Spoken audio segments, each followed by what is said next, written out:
Bonjour à tous, aujourd'hui j'ai encore une dernière vidéo pour le 19e siècle et dans la vidéo j'aimerais vous présenter le symbolisme. Donc dans le 19e siècle on a déjà eu le romantisme, le réalisme, le naturalisme et on va terminer ce siècle avec le symbolisme.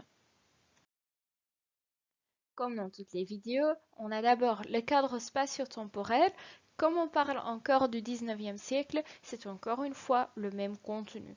Donc si vous connaissez déjà toutes les informations, vous pouvez immédiatement commencer avec la deuxième partie de la vidéo où je vous présente les caractéristiques littéraires du symbolisme, d'abord en général et ensuite je vous présente quel genre a été populaire. Ensuite, dans la troisième partie, il y a encore quelques représentants littéraires. On va commencer avec les précurseurs et ensuite je vous présente les symbolistes qui sont venus après. Et une dernière partie sera la préparation aux fragments et on a de nouveau un poème aujourd'hui. Tout d'abord donc le cadre spatio-temporel, je vous présente encore une fois la politique, la religion, la société et la langue au XIXe siècle. La première partie du cadre spatio-temporel, ce sera la politique. Et comme dans la période des Lumières, comme dans le XVIIIe siècle, il s'agit d'une politique quand même difficile. Si vous vous rappelez, on avait terminé la période des Lumières avec la Révolution française. Après la Révolution, on avait d'abord encore quelques années une monarchie constitutionnelle où donc Louis XVI devait écouter ses ministres. Et après ça, on avait la Première République et la France avait un président.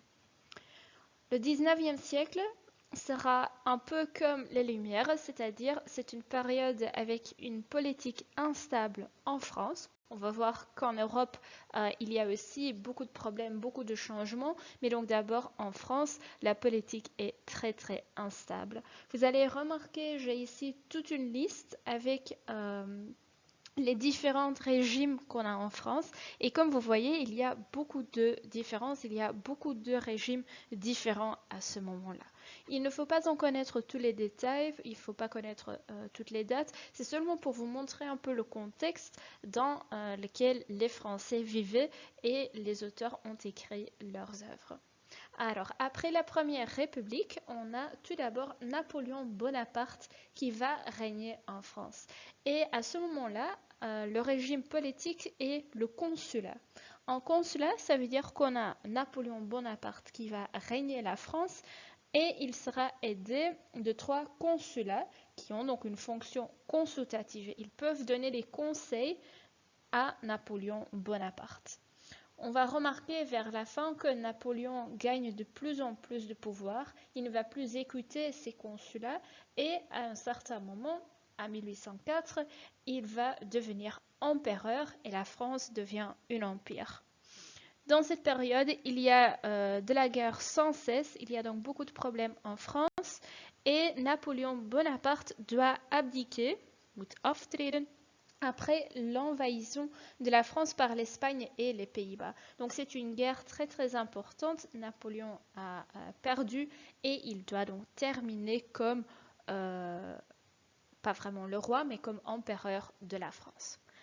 Après Napoléon Bonaparte, on a de nouveau une période avec la monarchie, mais on va remarquer qu'il y a quand même des différences, qu'il y a différentes sortes de monarchies après Napoléon. Il faut aussi savoir que Napoléon n'est pas encore mort et il va encore causer des problèmes en France. Mais donc d'abord la monarchie. Après Napoléon Bonaparte, on a Louis le XVII qui devient le nouveau roi de la France et il est le frère de Louis XVI. Donc on reste dans la même famille. Pendant cette période de Louis XVII, Napoléon s'enfuit de l'île d'Elbe et il va revenir au pouvoir. Il va de nouveau essayer de régner la France, mais il est vaincu définitivement à Waterloo en 1815. Vous connaissez sans doute la chanson aussi, mais donc à ce moment-là, on ne parle plus de Napoléon. Après la monarchie de Louis XVII, la prochaine monarchie arrive avec encore une fois un Louis. Donc on va continuer. On a Louis le XVIII qui devient le roi de la France. Et après ça, on a Charles le X. Et ces deux derniers rois, donc Louis le XVIII et Charles le X, sont appelés la Restauration française. Malheureusement, Charles le X, il gagne de plus en plus de pouvoir et on parle de nouveau d'une monarchie absolue où donc le roi n'écoute plus les ministres et fait ce qu'il veut faire. Ça ne peut pas durer. Et heureusement, on a un petit changement après Charles le X quand Louis-Philippe d'Orléans vient au pouvoir. C'est de nouveau un roi, c'est de nouveau une monarchie, mais on l'appelle la monarchie de Juillet. Et qu'est-ce qui est différent, qu'est-ce qui est important à savoir? C'est une monarchie avec un roi, mais un roi des Français et pas un roi de la France. Alors, quelle est la différence? Tous les Louis et Charles X étaient des rois de France. Ils sont devenus le roi par le droit divin. Mais Louis-Philippe d'Orléans est un roi des Français. Il a été élu par les Français pour devenir le roi de la France. C'est aussi une période importante pour la colonisation française, donc où la France gagne aussi beaucoup de richesses. Donc c'est une période un peu mieux pour la France. Jusqu'ici, vous avez plus ou moins la période dont on a besoin pour le romantisme. Mais dans cette partie, dans ce cadre spatio-temporel, je vais déjà vous présenter tout ce qu'il faut connaître pour le siècle complet. Vous allez remarquer, il y a beaucoup de choses qui sont importantes pour tout le siècle, donc je vais déjà les présenter ici. Alors, après toutes les monarchies, la France va encore une fois devenir une république. Et donc, on parle de la Deuxième République. Et c'est un peu selon le modèle des États-Unis, c'est-à-dire on a un président chaque fois pour 4 années et après, il faut en choisir un autre. Et le premier président de la Deuxième République, et je dis le premier, c'est aussi le seul président dans la Deuxième République, sera Louis-Napoléon. Et Louis-Napoléon, c'est le neveu de Napoléon Bonaparte. Vers la fin de sa période, normalement, on devait choisir un autre président, mais Louis-Napoléon veut rester au pouvoir et il devient empereur, un peu comme Napoléon Bonaparte. Il a choisi le nom Napoléon III. Donc, à ce moment-là, on parle du Second Empire pour la France. La France sera de plus en plus libéralisée et on arrive, après une longue période, de nouveau à une république. Et vous remarquez donc la Troisième République, là on est déjà à la fin du 19e siècle. Pour vous montrer ce qui se passe encore dans la politique, vous connaissez la France aujourd'hui comme une république, donc ça veut dire après la troisième, on a eu la 4e république avec Charles de Gaulle et ensuite la 5e république qui continue encore aujourd'hui. Donc aujourd'hui, actuellement, la France est la 5e république où on a déjà eu des présidents comme Sarkozy, Mitterrand et actuellement on a le président Emmanuel Macron. J'ai expliqué donc que la politique n'est pas facile en France, mais on voit aussi beaucoup de changements en Europe. C'est donc la période, c'est l'éveil des nations en Europe. Ça veut dire on a un peu cette idée que chaque peuple a aussi besoin de son propre pays, ou c'est-à-dire chaque langue est liée à un peuple qui a besoin d'un pays. C'est donc une période où on voit naître beaucoup de nouveaux pays, comme par exemple la Belgique. En 1830, on a l'indépendance de la Belgique. La Belgique devient un vrai pays, un pays propre. Et ensuite, un peu plus tard, en 1871, on a un autre exemple. Et là, on a l'unification de l'Allemagne et de l'Italie. Donc les deux pays qui viennent ensemble pour en devenir un autre pays. On voit donc pour la politique qu'il y a beaucoup de changements en France, mais aussi en d'autres pays.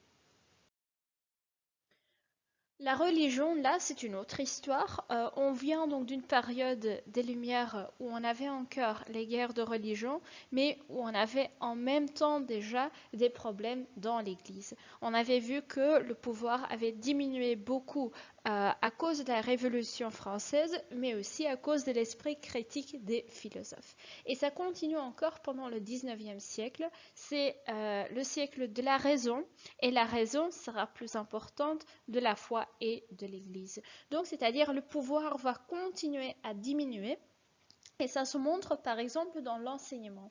L'enseignement devient laïque. Ça veut dire que l'Église ne pouvait plus se mêler dans l'enseignement.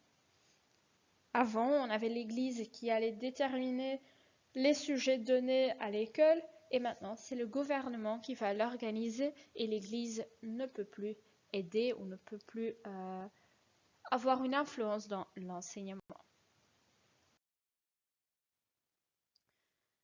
On voit aussi dans la société qu'il y a quelques changements.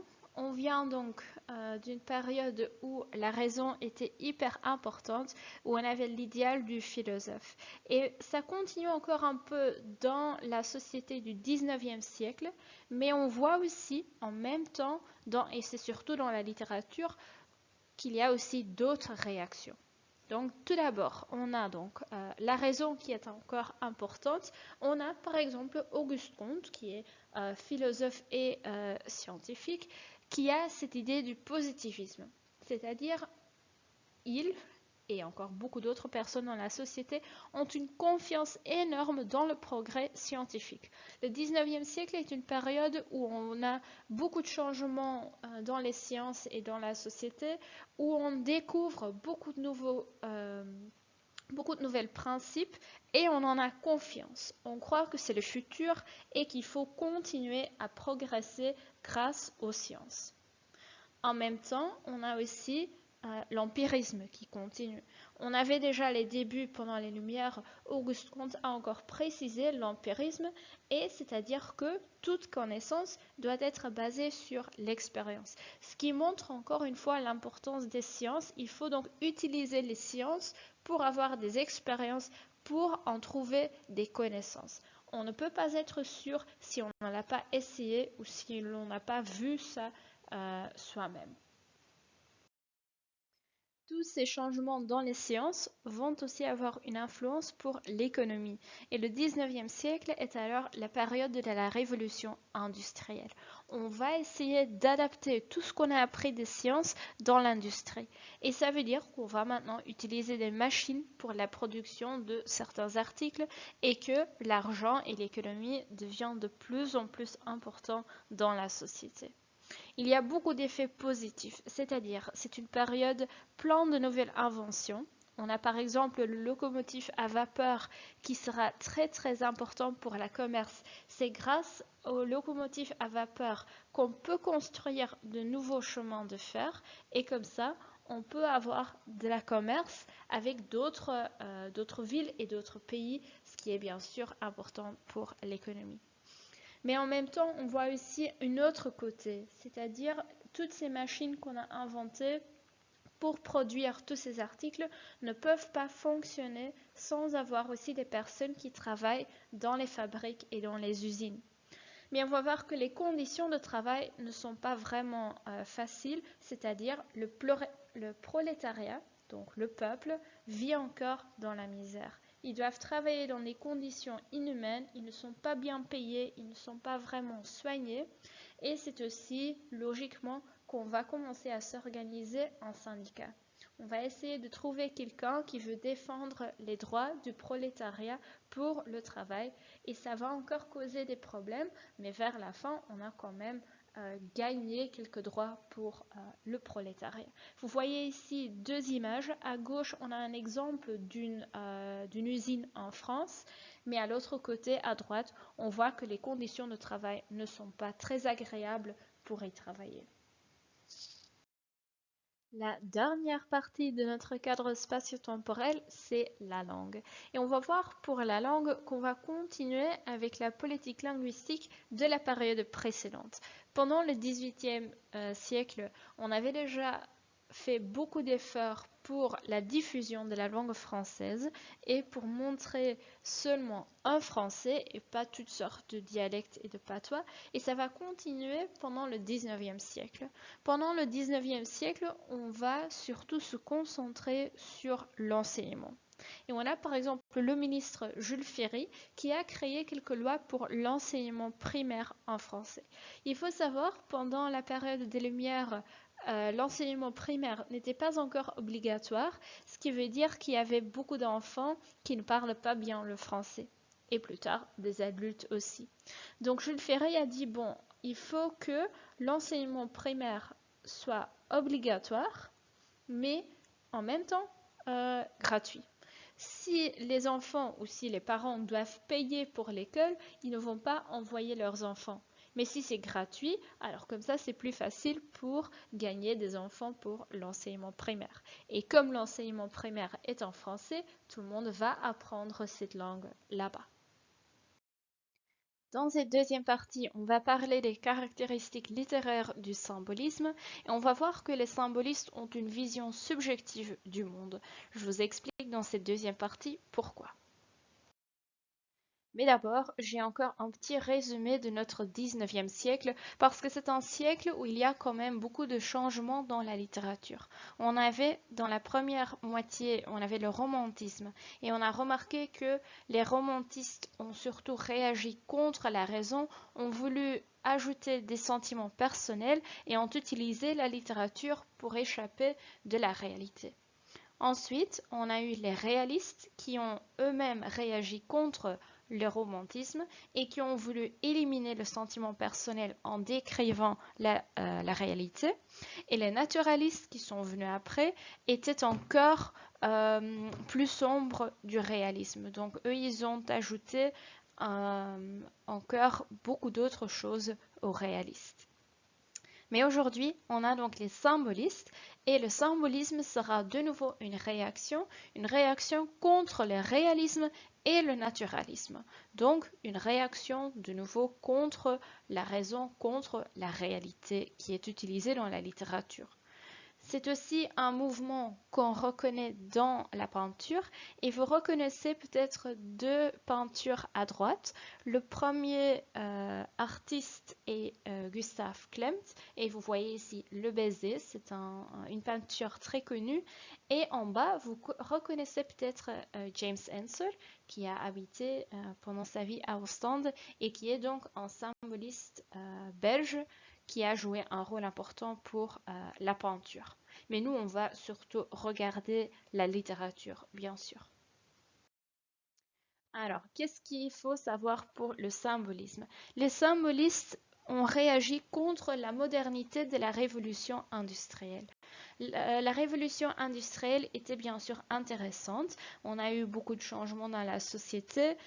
On a déjà eu les réalistes et les naturalistes qui ont décrit la côté plus négative de cette révolution industrielle qui ont montré les problèmes pour le prolétariat et pour les ouvriers et les personnes qui devaient travailler dans l'industrie.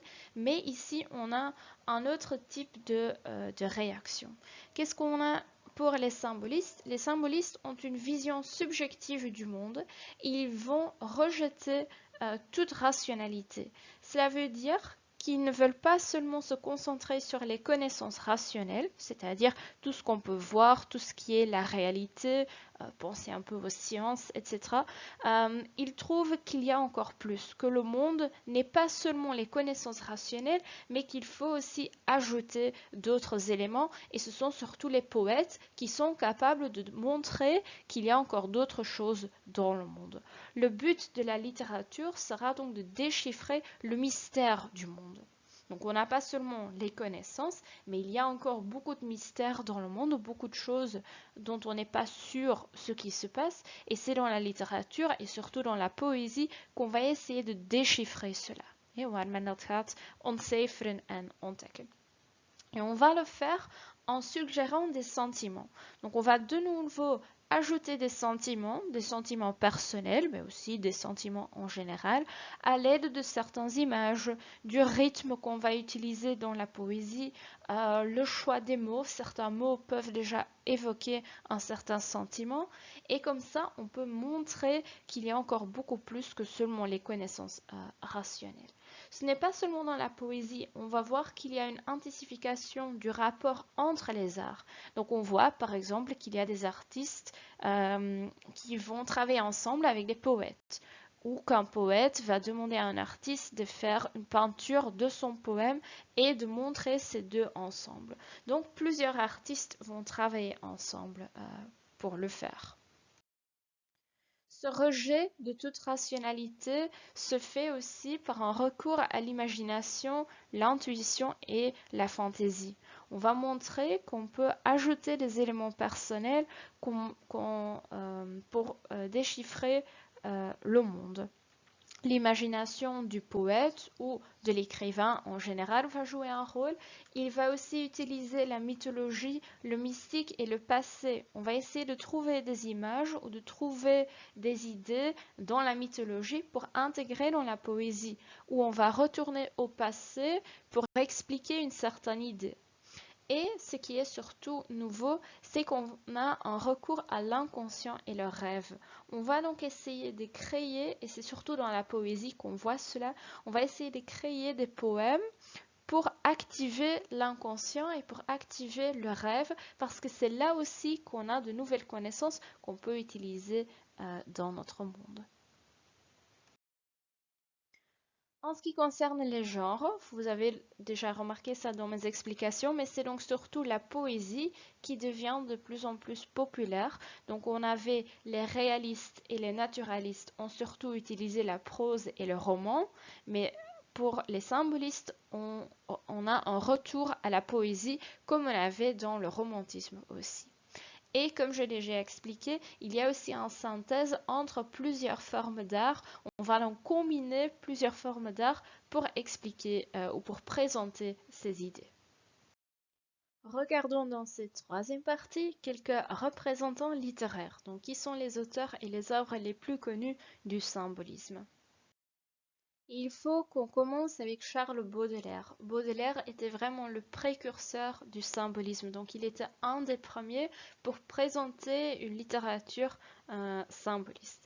Charles Baudelaire était poète, mais aussi critique d'art et journaliste, et c'était quelqu'un qui a vraiment vu une vie dandy et une vie dissolue. Ça veut dire que c'était quelqu'un qui faisait ce qu'il voulait et il a eu une vie avec beaucoup de problèmes parce qu'il utilisait des drogues, il avait des dettes, donc il n'a pas eu une vie facile, mais il a quand même utilisé cela pour sa poésie.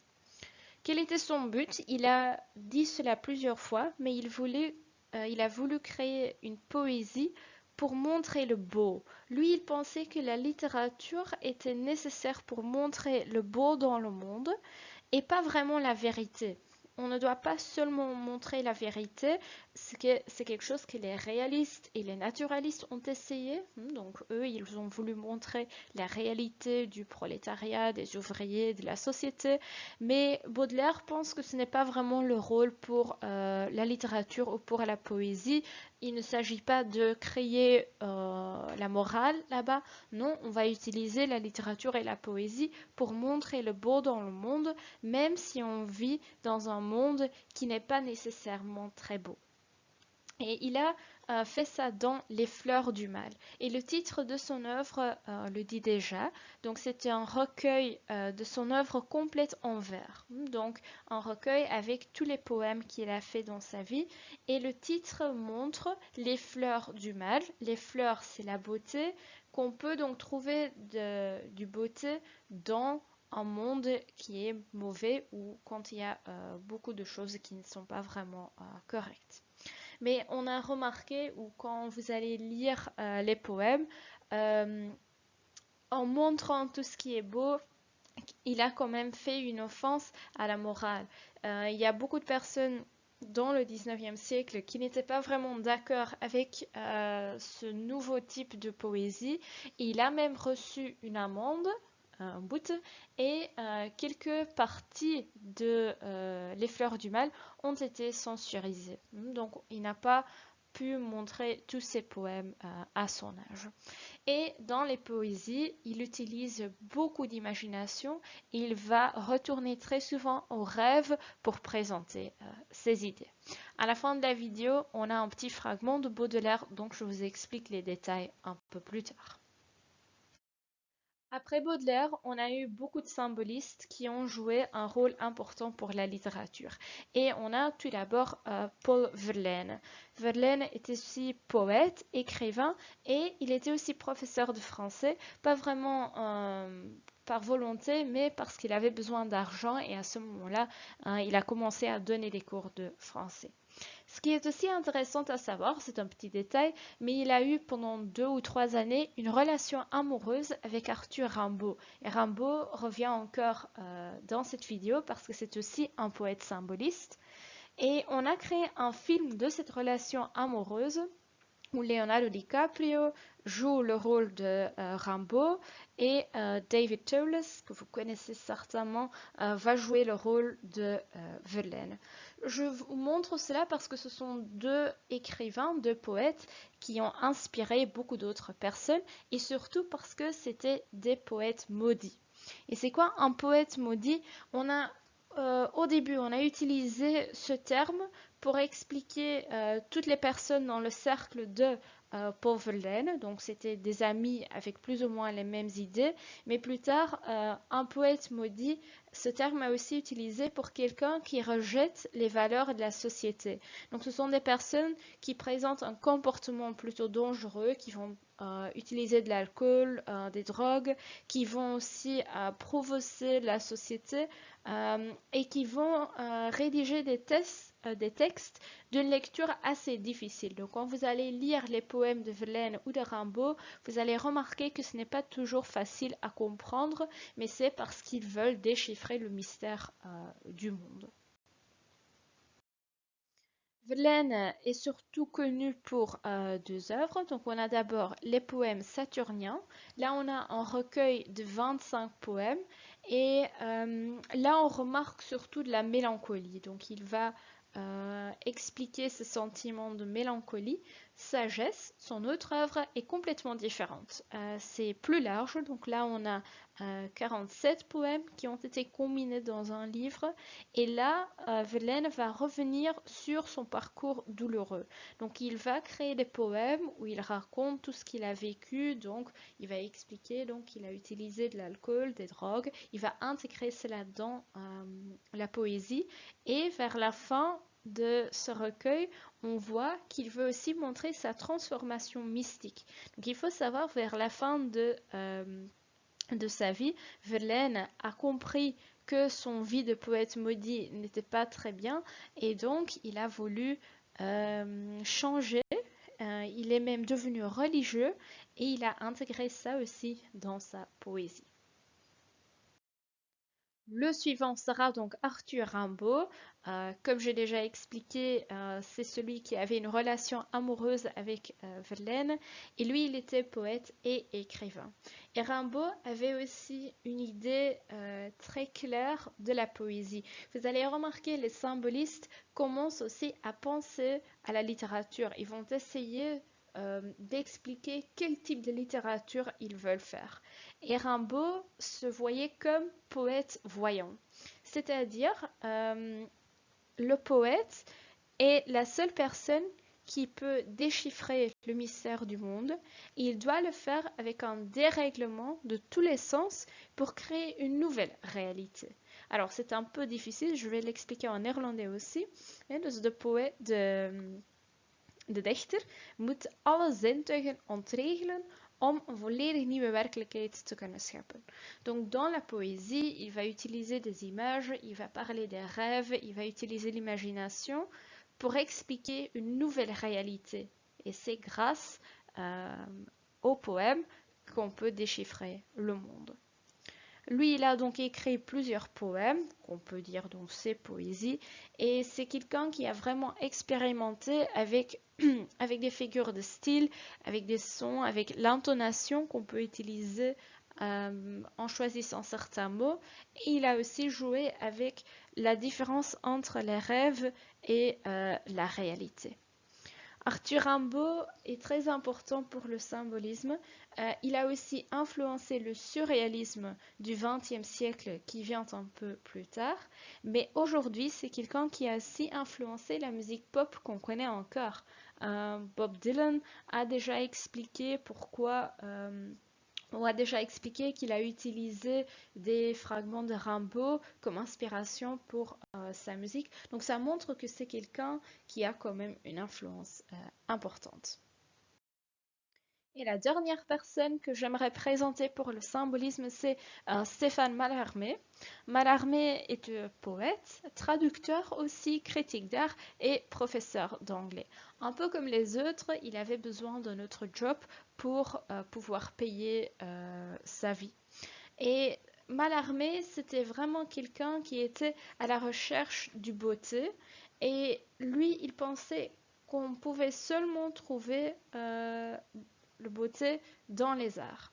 Donc on ne pouvait pas trouver le beauté dans la réalité, on avait besoin de l'art, et l'art, ça pouvait être la littérature, mais aussi dans la peinture et dans d'autres types d'art, on peut trouver le beauté. C'est donc quelqu'un qui a vraiment joué avec cette idée pour combiner plusieurs types et plusieurs formes d'art. Et qu'est-ce qui est typique pour la poésie de Stéphane Mallarmé? C'est quelqu'un qui a fait beaucoup de recherches stylistiques, donc il a joué avec le style pour trouver son message, mais ses poèmes sont hermétiques, c'est-à-dire les poèmes de Mallarmé ne sont pas toujours faciles à comprendre, comme il a vraiment joué avec la langue et qu'il veut montrer le beauté, ce n'est pas toujours facile à comprendre. Et comme ça, on est arrivé à la dernière partie de la vidéo où je vous présente un fragment et où je vous présente surtout le contexte pour comprendre le contenu. Et aujourd'hui, il y a un poème qu'il faut comprendre. On a choisi le poème Invitation au voyage de Charles Baudelaire, qui était donc le précurseur du symbolisme. Et comme j'ai déjà dit, la vie de Charles Baudelaire était quand même particulière. Il a vraiment vécu une vie de dandy, donc il a utilisé des drogues, de l'alcool. Il a aussi fait plusieurs voyages à l'étranger. Et quand il est retourné, il avait cette idée de présenter la beauté du mal. Donc il avait vu le monde, il avait vu beaucoup de misère, mais il voulait quand même extraire la beauté qu'il avait vue là-bas, et pour ça il a créé sa poésie. J'ai ici une petite liste vocabulaire parce que sans vocabulaire, le poème sera peut-être difficile à déchiffrer, donc à vous de poser la vidéo pour lire le vocabulaire. Et pour le contenu, j'ai trouvé une vidéo pour vous. Donc vous pouvez ici regarder la vidéo. C'est quelqu'un qui va vous lire le poème, mais qui a aussi ajouté quelques images pour expliquer le contenu. Ce sera peut-être utile pour comprendre le message ou pour voir ce que Baudelaire voulait dire ici.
Vous remarquez donc que le poème est un peu plus long. Donc, dans votre livre, vous avez seulement un fragment, mais comme ça, dans la vidéo, vous retrouvez quand même le contenu complet.